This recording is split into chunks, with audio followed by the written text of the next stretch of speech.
Okay, folks, here's how this works. There are lots of videos online that explain balance in a whole host of different ways. I'm going to walk you through it in very, very simple terms. Here it is. Grumbacher probably owes me a whole lot of money for this, but this is symmetry.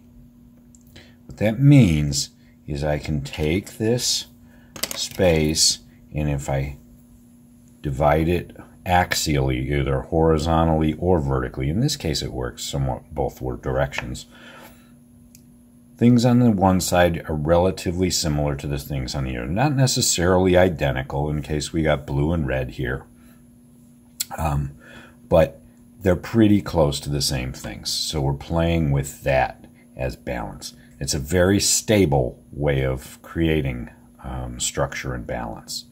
Now, if we do something else like this, you see this composition right here? It looks awkward. That whole space on the right-hand side over here, you see this? It feels like it serves no purpose. And that's the real struggle. Now watch what happens if I do this, and suddenly that. Suddenly, with that particular part in exactly the same place, the composition feels balanced. And that's because there's sort of a sense of a fulcrum. You remember the teeter-totter in the park? I know, some parks don't have them anymore because they're like hazardous. Wow. But there's a fulcrum, and you put something heavy on one side and heavy on the other, and it tips back and forth if they're the same weight, right? You can bounce it, and eventually it'll find an equilibrium.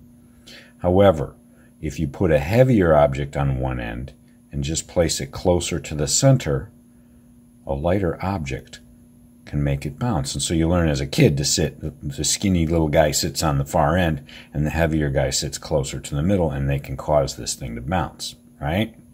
Same thing holds true here.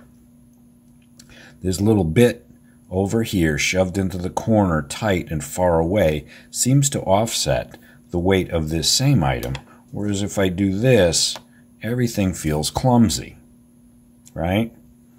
So there's one approach to it. That's called asymmetry. That begins with an A. It's still balanced, it's just a different form of balance. Now, there's a third approach to this, and it's called radial balance. And so let me get a whole bunch of stuff together here, because we're going to need some help, right? So if I do something that looks like this,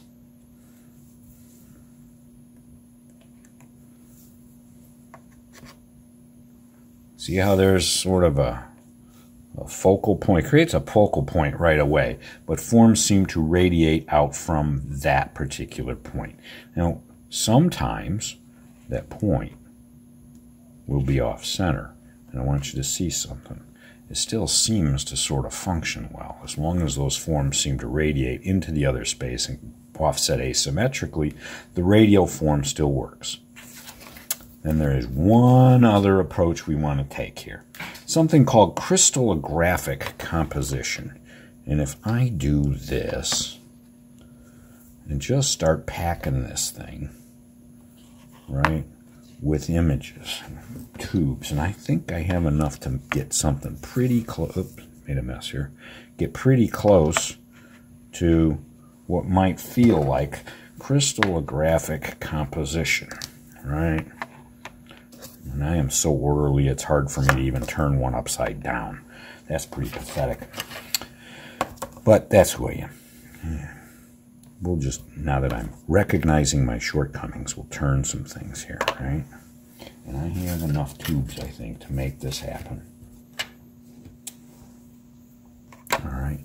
When we get that sense that there's an all-over composition, there's stuff everywhere, right?